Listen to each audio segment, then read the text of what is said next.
Les migrants débarqués du dit Chioti seront accueillis par l'Église italienne, l'Albanie et l'Irlande.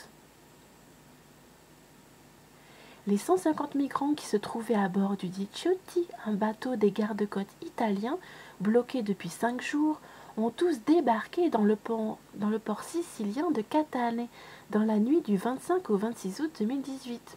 Après une semaine de refus catégorique de les laisser mettre les pieds en Italie, le ministre de l'Intérieur, Matteo Salvini, a annoncé le 25 août au soir que ces migrants seraient autorisés à débarquer dans les prochaines heures, précisant qu'une grande partie sera hébergée par l'Église italienne, par les évêques qui ont ouvert leurs portes, leur cœur et leur portefeuille.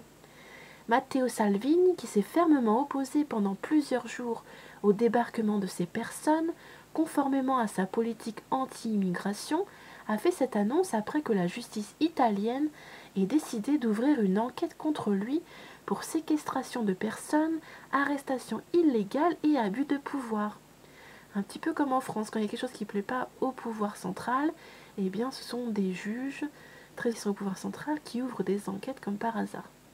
Le tonitruant ministre et chef de file de la Ligue s'était cependant révolté contre cette mesure judiciaire. « Ils ne nous arrêteront pas, c'est une honte », avait-il immédiatement répondu depuis la ville de Pinzolo, dans le nord du pays, où il tenait une réunion politique. Je cite, « Ils peuvent m'arrêter moi, mais pas la volonté de 60 millions d'Italiens », a-t-il martelé.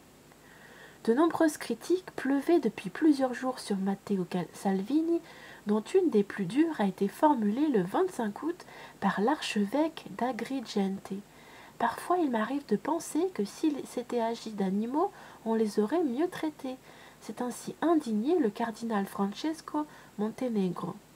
Depuis Genève, le Haut-Commissariat de l'ONU pour les réfugiés avait lancé le même jour un appel aux États membres de l'Union européenne pour qu'ils offrent d'urgence des places de réinstallation aux migrants du dit Chioti, exhortant Rome à autoriser leur débarquement immédiat.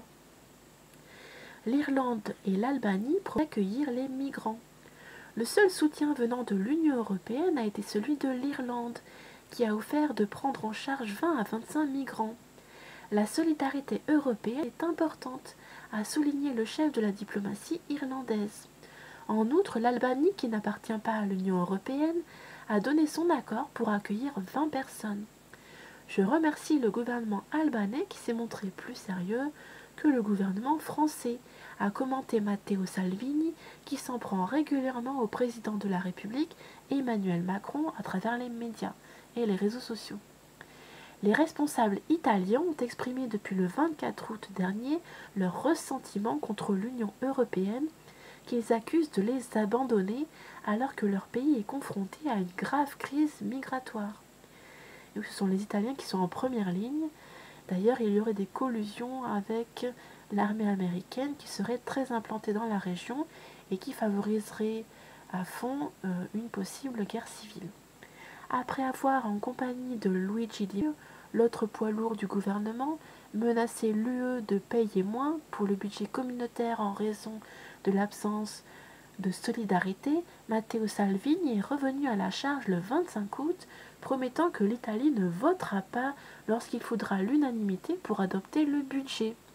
Il a reçu le soutien du chef du gouvernement, Giuseppe Conte, qui a affirmé travailler en vue d'exprimer la réserve de l'Italie au plan financier pluriannuel en cours de discussion à Bruxelles. A plus.